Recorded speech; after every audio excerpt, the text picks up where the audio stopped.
चल आपला strength of material आपण चॅप्टर चालू केलं, म्हणजे सब्जेक्ट चालू केलता. त्यामधला आपला चॅप्टर फर्स्ट आहे सिंपल स्ट्रेस अँड स्ट्रेन.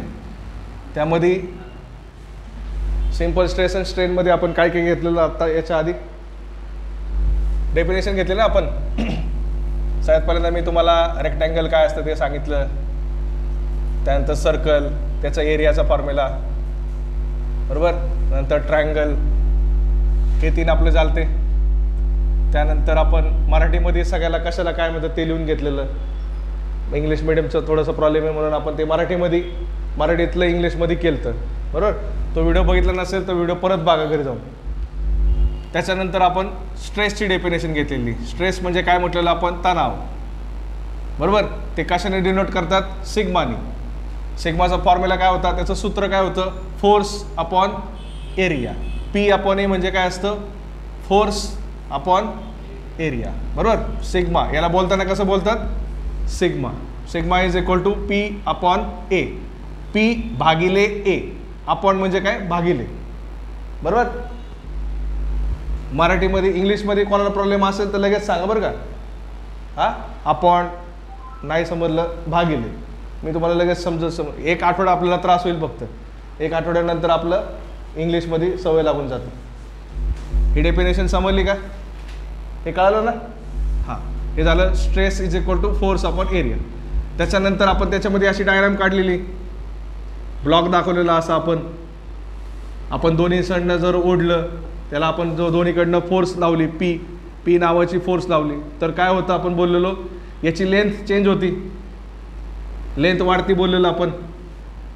अगोदर समजा असं असेल तर त्याची लेंथ वाढली एवढी, डॉटेडमध्ये दाखवलेलं आपण ते. ही त्याची एल म्हणजे काय होतं, हे आपलं ओरिजिनल लेंथ होती, ही ओरिजिनल लेंथ एल. आणि आपण याला काय बोललेलो, वाढलेल्या लेंथला डेल्टा एल. डेल्टा एल म्हणजे काय, चेंज इन लेंथ किंवा इन्क्रीज इन लेंथ, बदल, लांबीमध्ये झालेला बदल असं बोललेलो आपण मराठीमध्ये. याला आपण पीला काय बोललेलो, फोर्स, अप्लाइड फोर्स. ठीक आहे, लक्षात आहे का ते, त्या दिवशी झालेलं लक्षात आहे का. परत एकदा नावं सांगू सगळे कशाला काय म्हणतात ते. निशांत व्हिडिओ बघितला, बरं बघा परत एकदा नावं सांगतो. पी म्हणजे काय होतं, आपण लावलेली फोर्स, त्याला आपण इंग्लिशमध्ये काय म्हणतो, अप्लाइड फोर्स, बरोबर. एल म्हणजे काय असतं, ओरिजिनल लेंथ. ठीक आहे, डेल्टा एल याला बोलताना काय बोलायचं, डेल्टा. डेल्टा एल म्हणजे काय, चेंज इन लेंथ. लेंथ बदलते ना. आपण समजा जर हे रबरचं पीस आहे, समजा आपण दोन्ही साईडने ओढलं तर हे फाकणार ना, थोडंसं लेंथ वाढणार त्याची, बरोबर. तर त्याला काय बोलायचं, चेंज इन लेंथ. आणि जर सोडून दिलं तर ते जर इलॅस्टिक असेल तर ते परत त्याच्या ओरिजिनल पोझिशनला जाणार. रबर जर आपण समजा असं ताणलं आणि सोडून दिलं तर परत त्याला जशी त्याची साईज होती त्याच्या त्या साईजला जातं. मग त्या प्रॉपर्टीला आपण काय म्हणतो, इलॅस्टिसिटी. त्या प्रॉपर्टीला, त्या गुणधर्माला काय म्हणतो आपण, इलॅस्टिसिटी. कळलं. पी झाला, एल झाला, डेल्टा एल झाला. त्याच्यानंतर डी म्हणजे काय असतं, डायमीटर. समजा तुमचा आता इथं रेक्टँग्युलर ब्लॉक दाखवला आपण, असा पण असू शकतो ना तुमचा ब्लॉक, सर्क्युलर, गोलाकार, असा पण रॉड असू शकतो आपला. मग असं जर रॉड असेल तर हे जर त्याचं टोटल डिस्टन्स जर मोजलं आपण, या कॉर्नरपासून या कॉर्नरपर्यंत, किंवा आपण जर असं मोजलं, त्याला आपण काय बोललेलो, डायमीटर. डी सर्कल असेल असा तर याला आपण काय म्हणतो, डायमीटर. मराठीत आपण काय बोलतो त्याला, व्यास, बरोबर. डी म्हणजे काय असतं, डायमीटर. मराठीमध्ये आपण त्याला काय म्हणतो, व्यास. इथून जर आपण अर्धा डिस्टन्स मोजलं तर त्याला आपण रेडियस म्हणतो. आर म्हणजे काय असतं, रेडियस. त्याला आपण काय म्हणायचो मराठीमध्ये, त्रिज्या, बरोबर. हां, नंतर आपण एरियाचे फॉर्म्युले घेतलेले. एरिया म्हणजे काय, क्षेत्रफळ. हां, आता पहिल्यांदा याचं एरियाचं फॉर्म्युला सांगा. रेक्टँगलचा एरिया फॉर्म्युला. रेक्टँगल म्हणजे काय मराठीमध्ये, आयत. आयताचं क्षेत्रफळाचं एरिया, आयताचं area of rectangle. Length into breadth, लांबी गुणिले रुंदी. लेंथ म्हणजे लांबी, ब्रेड्थ म्हणजे काय, रुंदी. आता ब्रेड्थला नावं 2-2 होते, ब्रेड पण म्हणतात त्याला, किंवा त्याला विड्थ पण म्हणतात. मराठीमध्ये आपण त्याला काय म्हणतो? रुंदी. सर्कलचा एरियाचा फॉर्म्युला π/4 डायमीटरचा स्क्वेअर.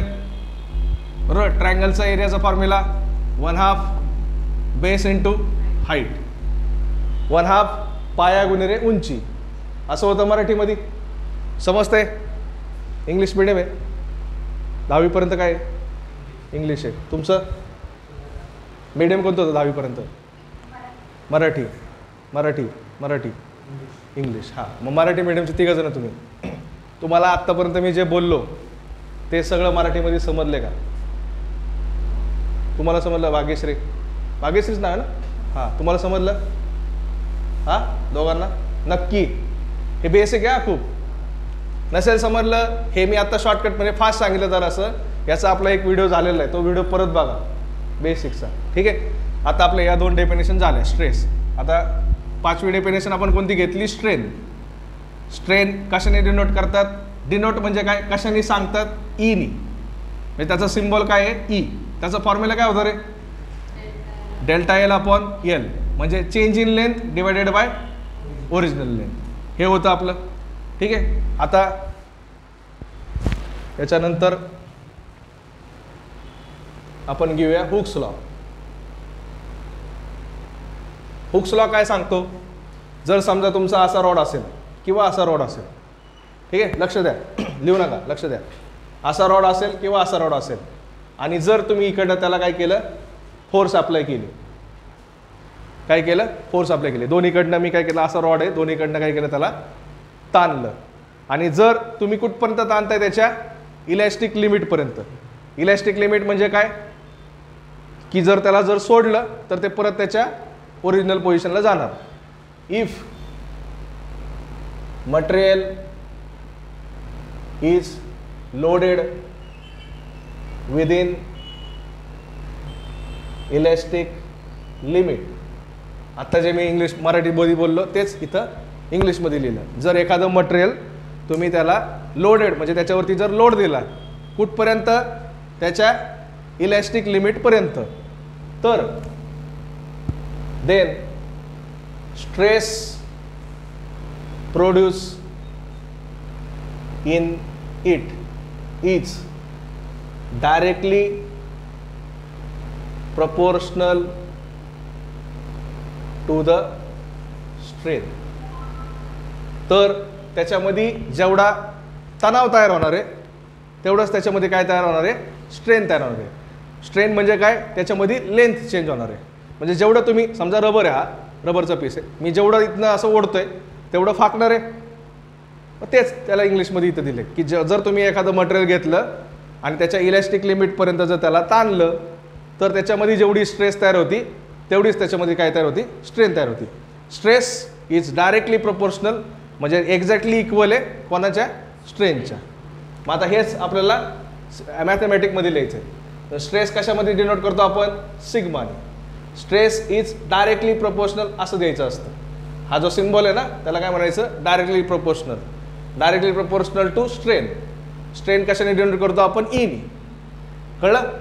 स्ट्रेस आणि स्ट्रेन काय आहे? दोन्ही सेम सेम आहे. मग आता डायरेक्टली प्रोपोर्शनल आपण कट करतो, त्याच्याऐवजी काय लिहितो? सिग्मा इज इक्वल टू आता इथं काय साईन होती? Directly proportional. त्याच्याऐवजी आपण काय घेतलं? आता इथं बरोबर घेतलं, इज इक्वल टू घेतलं. जर इथं इक्वल टू किंवा बरोबर जर घेतलं तर आपल्याला इथं कंपल्सरी काहीतरी कॉन्स्टंट लिहावं लागतं. म्हणजे याचा अर्थ काय? की काहीतरी कॉन्स्टंट नंबर आहे. इंटू काय? आता इंटू असं देतो, हे डॉटचा अर्थ काय? इंटू. इंटू काय आहे? ई. सपोज आता निशांत आणि मी, निशांतचं समजा वय आता 18 आहे समजा, आणि माझं वय काय आहे? 18 36 आहे. म्हणजे त्याच्या वयामध्ये आणि माझ्या वयामध्ये कितीचा फरक आहे? दुप्पट फरक आहे. त्याचं वय किती पण असू दे, उद्या 10 वर्षांनी जरी समजा त्याचं 18चं किती होईल? 28 होईल. माझं किती होणार? त्याचं दुप्पट. म्हणजे मी लिहिताना कसं लिहू शकतो? समजा निशांत किंवा निशांत नाही, इथं सचिन हा जो आहे हा काय? डायरेक्टली प्रोपोर्शनल आहे, किंवा इथं equal to 2 into Nishant Sachin as is equal to 2 into Nishant as. हा रूल झाला ना तयार. समजतंय का? सचिनचं जे वय आहे हे किती असणार आहे, निशांतच्या वयाच्या काय असणार आहे, दरवेळेस दुप्पट असणार आहे, बरोबर. म्हणजे इथं आपण कॉन्स्टंट काय घेतला, हा 2 घेतला. म्हणजे तुम्ही कधी पण या, 5 वर्षांनी या, 10 वर्षांनी या, 15 वर्षांनी या, कधी या. फक्त आता त्याचं वय 50 झाल्यावरती मी जगेल का नाही माहिती नाही, बरोबर. पण जोपर्यंत आहे तोपर्यंत हा रूल आपल्या होणार आहे, बरोबर. Sachin as is equal to काय, 2 इंटू निशांत एज. मग हेच आपण जे लिहिलं ना तेच आपण इथं असं लिहित असतो. म्हणजे स्टार्टिंगला रूल काय असतो असा की बाबा स्ट्रेस वाढली तर स्ट्रेंथ पण वाढणार. मग आपण आता दरवेळेस असं सम सॉल्व नाही करू शकत ना आपण. म्हणजे आपल्याला सॉल्व करण्यासाठी काहीतरी एक व्हॅल्यू तयार करावी लागते, कॉन्स्टंट व्हॅल्यू तयार करावी लागते. मग ती कॉन्स्टंट आपण इथं काय शब्द लिहिला आहे, सिग्मा बरोबर कॉन्स्टंट इंटू ई. आणि या कॉन्स्टंटलाच काय म्हणतात, सिग्मा या कॉन्स्टंटलाच काय म्हणतो आपण, इलॅस्टिसिटी ई, कॅपिटल ई आणि इंटू हा छोटा ई. हा छोटा ई म्हणजे काय, स्ट्रेन आहे, आणि हा मोठा ई म्हणजे काय, इलॅस्टिसिटी. आता ई म्हणजे काय असं लिहिलं, हा ई इथंच ठेवला, यांच्या दोघांचा काय गुणाकार आहे. हा इकडच्या साईडला गेल्यावर काय होणार, भागाकार. इथं मल्टिप्लाय इकडे गेल्यावर काय होणार, divide. Sigma upon E, sigma भागिले ई. हा फॉर्म्युला तुमचा नवीन तयार झाला. याच्यातला हा ई म्हणजे काय असतं, यंग्स मॉड्युलस ऑफ इलॅस्टिसिटी. साध्या शब्दामध्ये इलॅस्टिसिटी, त्याचं पूर्ण नाव जर खानदानासकट जर घ्यायचं असेल तर काय म्हणायचं, यंग्स मॉड्युलस ऑफ इलॅस्टिसिटी. नाव पूर्ण लक्षात ठेवा. आता तुम्ही म्हणता सर असं कसं काय बरं आलं, हे जस्ट आपण इथं काय बोललो की एखादं जर मटेरियल असेल, बरोबर. आता हे एक मटेरियल आणि हे एक मटेरियल आहे, बरोबर. दोन्ही प्लॅस्टिकच आहे, पण दोघांचं इलॅस्टिसिटी काय आहे, वेगवेगळी आहे. हे थोडंसं प्लॅस्टिक आहे पण हे थोडंसं कसं आहे, कडक आहे. हे प्लॅस्टिकच आहे पण हे थोडंसं कसं आहे, पातळ आहे. तुम्ही दोन्हीकडनं फोर्स लावताय आणि तुम्ही काय म्हटले, जेवढी याच्यामध्ये तुम्ही फोर्स लावताल तेवढं याच्यामध्ये काय होणार आहे, तेवढं फाकणार आहे असं बोललो. मग सर दोन्ही कसं काय सेम फाकणार, कसं काय फाकणार, का बरं फाकणार, कारण याची इलॅस्टिसिटी, हे जे प्लॅस्टिक आहे ना याच्यामध्ये इलॅस्टिसिटी जी असेल ती काय असणार आहे, कमी असणार आहे, सॉरी जास्त असणार आहे. आणि याची इलॅस्टिसिटी काय असणार आहे, कमी असणार आहे. हे कडक आहे याचा अर्थ काय, याची इलॅस्टिसिटी काय आहे, कमी आहे. हे पातळ याचा अर्थ काय, याची इलॅस्टिसिटी काय आहे, जास्त आहे. म्हणून आपण काय बोललो इथं शब्द काय वापरला, इलॅस्टिसिटी. आणि ही इलॅस्टिसिटी जी असते ना ही मटेरियल टू मटेरियल काय असणार, वेगवेगळी असणार.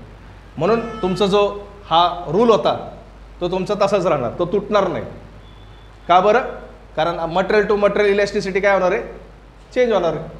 म्हणून आपला रूल चेंज झाला का नाही. हुक्स लॉ काय होता, नियम काय होता हुक्सनी सांगितलेला की जेवढं जर तुमचं मटेरियल इलॅस्टिक असेल तर जेवढी स्ट्रेस होणार आहे तेवढंच काय होणार आहे, स्ट्रेन होणार आहे. मग त्याच्याऐवजी आपण काय केलं, थोडंसं त्याच्यामध्ये चिटिंग केली आणि शब्द काय वापरला, हा इलॅस्टिसिटी शब्द वापरला.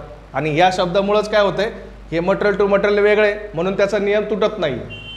समजतंय. मग आता तुम्हाला पेपरमध्ये ज्यावेळेस सम येतील 2 मार्कचे त्यावेळेस तुमचा पहिला फॉर्म्युला कोणता झाला, स्ट्रेसचा. दुसरा फॉर्म्युला कोणता झाला, स्ट्रेनचा.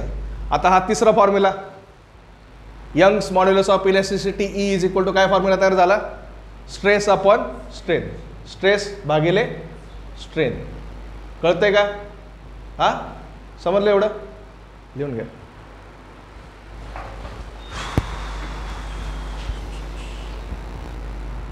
ती कोणती स्ट्रेन होती, आपली लिनियर स्ट्रेन, बरोबर. लिनियर स्ट्रेनचा फॉर्म्युला काय होता आपला, समजा असं घ्या की किंवा हे घ्या किंवा हे घ्या, 2 प्रकारचे आपले रॉड असतात. एक सर्क्युलर असू शकतो किंवा रेक्टँग्युलर असू शकतो. समजा मी काय केलं, दोन्ही साईडला दोन्ही फोर्स लावल्या. ही त्याची ओरिजिनल लेंथ होती आधी, ही ओरिजिनल लेंथ होती एल. हे त्याचं काय होतं, डायमीटर होतं डी, बरोबर. जर तुम्ही दोन्ही साईडनी त्याला ओढताय, बाहेर ओढताय, पुल फोर्स लावताय, त्याला बोलताना काय बोलतात, पुल फोर्स, तर त्याची लेंथ काय होणार, वाढणार. दिसतंय का, लेंथ आधी एवढी होती थोडीशी वाढली. जसं नसेल तर ते इमॅजिन करा थोडंसं, हे आणि हे थोडंसं जास्त आहे, बरोबर. आधी एवढी होती एवढी वाढली, बरोबर. आणि डायमीटर तुमचं काय आलं, कमी झालं. कितीने कमी झालं, एवढ्याने काय आलं, तुमचं डायमीटर कमी झालं. म्हणजे समजा तुम्ही जर दोन्ही साईडला पुल फोर्स लावली एखाद्या रॉडला तर त्याची लेंथ काय होती, वाढती आहे आणि डायमीटर काय होते, कमी होते. समजतंय. हां हां, हे जसं सर्क्युलर सेक्शनचं होतं तसंच हे रेक्टँग्युलर सेक्शनचं. रेक्टँग्युलर असा ब्लॉक होता आपला हा, हे रेक्टँगल दिसतोय ना, रेक्टँग्युलर का बोलतोय मी, इथं रेक्टँगल दिसतोय का, त्याचा क्रॉस सेक्शन कसा आहे, रेक्टँग्युलर आहे. याला याला काय बोलतात, ब्रेड, आणि याला काय बोलतात इथून एवढ्याला थिकनेस किंवा हाईट. ठीक आहे, आणि इथून एवढ्याला काय म्हणतात आपण, लेंथ. कळते. हां, जर मी दोन्ही साईडला दोन्ही फोर्स लावल्या तर काय होणार, लेंथ काय झाली, वाढली, लेंथ वाढणार, आणि बाकी हे दोन्ही काय होणार आहे, कमी होणार आहे.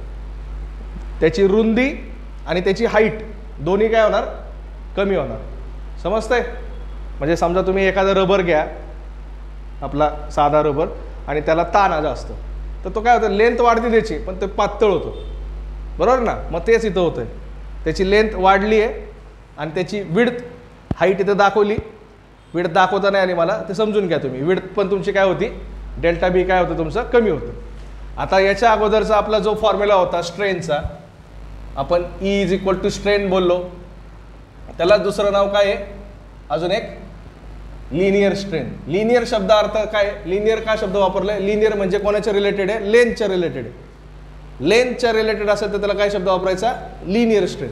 याचा फॉर्म्युला काय होता आपला, delta L upon L, change in length भागिले original length divided by original length, बदललेली लांबी डिवायडेड बाय ओरिजिनल लांबी. याला काय म्हणतात, स्ट्रेन किंवा लिनियर स्ट्रेन. नावं दोन्ही लक्षात ठेवा.